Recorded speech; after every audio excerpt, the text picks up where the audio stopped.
अस्सलाम वालेकुम। प्रोग्राम आईना के साथ ताहिर अहमद भट्टी आपकी खिदमत में हाज़िर है। मज़मून का तसलसल चल रहा था।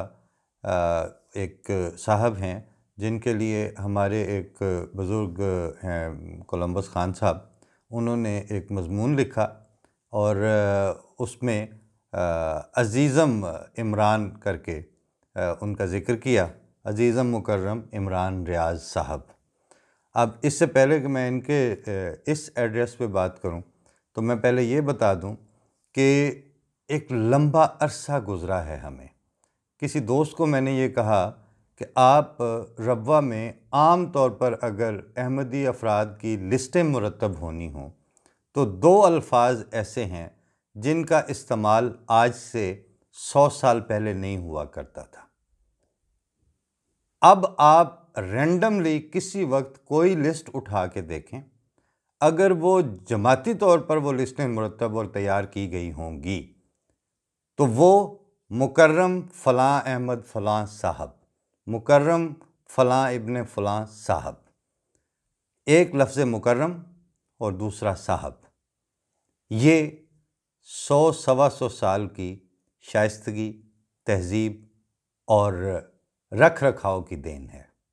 और ये उसी का फैज़ है कि आपने बिला सोचे समझे, बिला तहकीक किए, किसी भी सच्चाई को छोड़ के झूठ को भी पलट के देखने की ज़रूरत नहीं समझी कि ये हलक से उतरने वाला है, बिल्कुल ग्लेरिंग किस्म का झूठ है, या इसमें से इस झूठ के साथ, क्योंकि जब झूठ के साथ आपकी मफाद परस्ती जो है वो ज़्यादा शिद्दत से अटैच्ड हो तो उसकी कराहत में इजाफा हो जाता है। क्योंकि आपका झूठ महज झूठ नहीं था, तफरीहन झूठ नहीं था, आपका झूठ किसी न किसी वेस्टेड इंटरेस्ट के साथ जुड़ा हुआ था। लेकिन इसके बावजूद जब हमारी उस जनरेशन के परवुर्दा किसी बुज़ुर्ग ने आपको एड्रेस करने की ज़रूरत समझी तो उन्होंने अज़ीज़म मुकर्रम इमरान रियाज़ साहब करके बात की। काश इसका कुछ असर आप पे हो।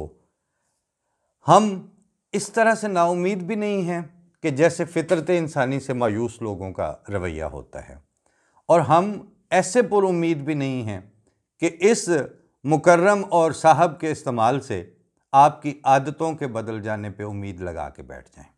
लेकिन इन्होंने शिकवार बातें बताई कि नंबर 1 ये कि अहमदियों की एक माकूल तादाद फ़लस्तीनी अरबों पर जो मुश्तमिल थी, वो 80-90 साल कबल की वहाँ पर आबाद है और वो आबाद रहनी है, क्योंकि खित्ते जो हैं उनकी आबादी जो वहाँ पे सदियों से मौजूद हो, वो किसी सियासी तकसीम की सूरत में इल्ला माशाअल्लाह कहीं जैसे तकसीम हिंद में के वक्त हुआ था, वो भी पहले से डिसाइडेड था कि ये वाले इधर जाएंगे, उधर वाले इधर जाएंगे, और वो अरेंजमेंट पूरी निगोशिएशंस के बावजूद किस लेवल के कत्लेआम पर मुंतज हुआ वो आप जानते हैं।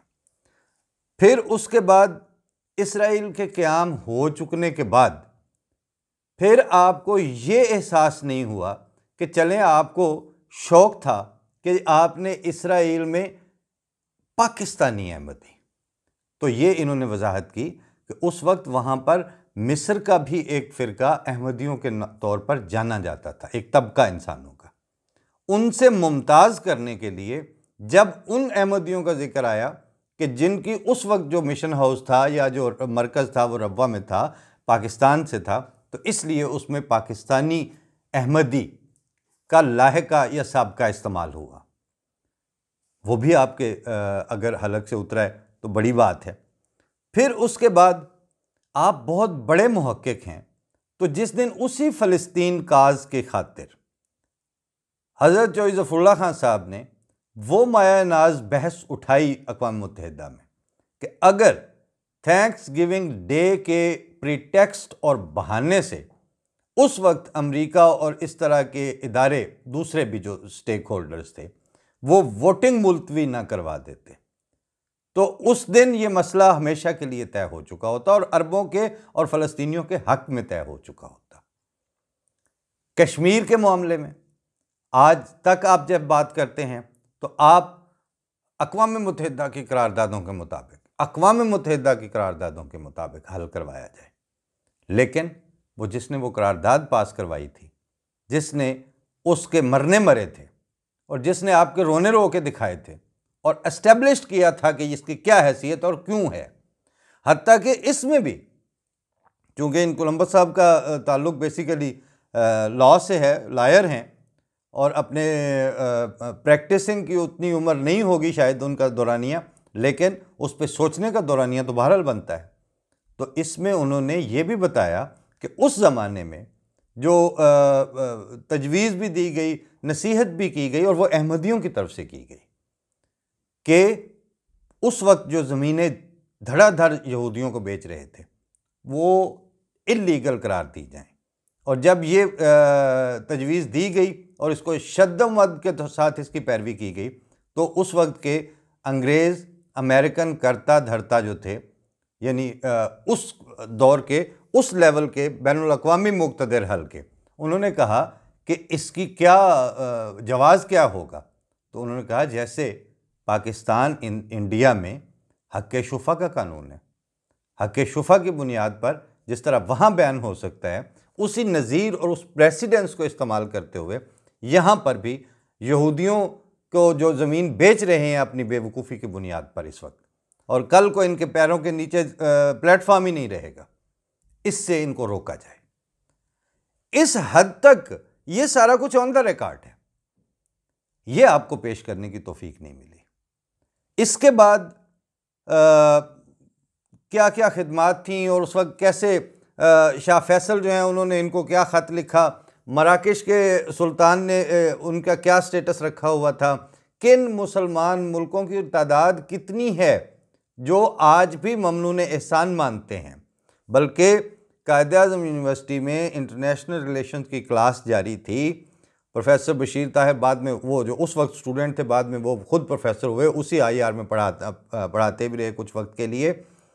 उनको उनके टीचर बता रहे हैं कि उस ज़माने के जो फॉरेन पॉलिसी और फॉरेन मिनिस्टर की जो खिदमात थीं उनका लेवल ये था कि जिनके ज़रिए उनको आज़ादी दी गई यानी मराकश, उन्होंने और अरब के दीगर उन रियासतों ने जिनकी आज़ादी में सर ज़फ़रुल्लाह खां यानी चौधरी ज़फ़रुल्लाह पाकिस्तानी वज़ीर ख़ारजा का हिस्सा था, वाज़े किरदार था, उन्होंने अपने इंडिपेंडेंस डे पे पैदा होने वाले बच्चों के नाम पाकिस्तानी वज़ीर ख़ारजा के नाम पर रखे।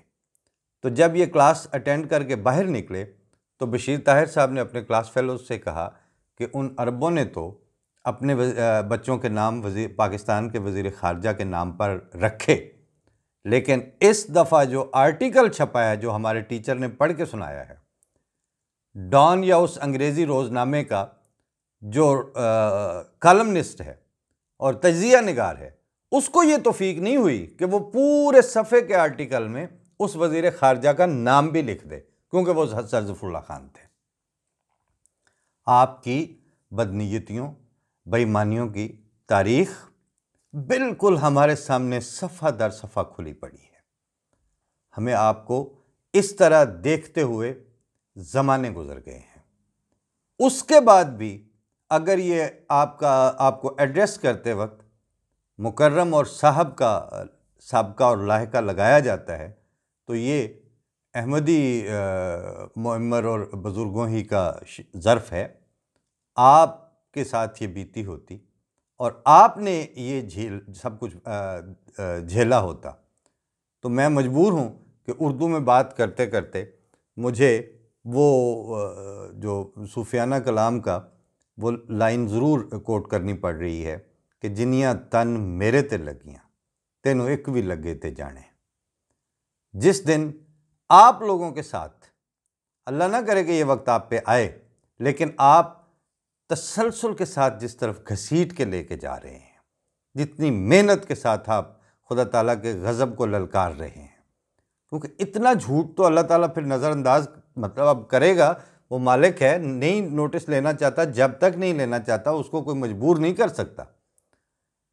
लेकिन आप सिर्फ पिछले 4-6 महीनों की अपनी हरकतें देख लें, किस शद्दोमद के साथ और किस शिद्दत के साथ आप झूठ बोल रहे हैं। और उसमें आपको यानी तूलो अरज से आप रहे, कराची में वाहियाती होनी हो उसके ऊपर भी अहमदियों के उसमें बुरश डुबो के पेंट करते हैं। पेशावर, वो आपने पहले तो अखबारों में सिर्फ मुहावरा सुना हुआ है ना कि कराची से खैबर तक, लेकिन अब तो प्रैक्टिकली सिंध असेंबली में वो नाच रहा है एक अकेला एमपी है, और वहां पर वो हाथ नचा नचा के तो वो गालियां बक रहा है, और वजीर आला और स्पीकर को तौफीक नहीं हो रही। उसके बाद पंजाब असेंबली लाहौर गोया उसने एक स्टॉप किया, पंजाब असेंबली ने भी अपने शौक पूरे किए, और फिर सरहद जाके तो कैसे दिन दिहाड़े धमकियां दे दे के FIA को बता के कि ये कुछ हो रहा है, साइबर क्राइम वालों को बता के रिपोर्ट करने के बावजूद। तो ये जो हरकतें हैं, आप इसको आपके आपस की गुफ्तगू में आप इसको सॉफ्ट टारगेट कहते हैं। लेकिन चूंकि मैंने पहले भी 1-2 प्रोग्रामों में अर्ज किया है कि आपके यहाँ खुदा ताला सिर्फ कसम खाने की हद तक है।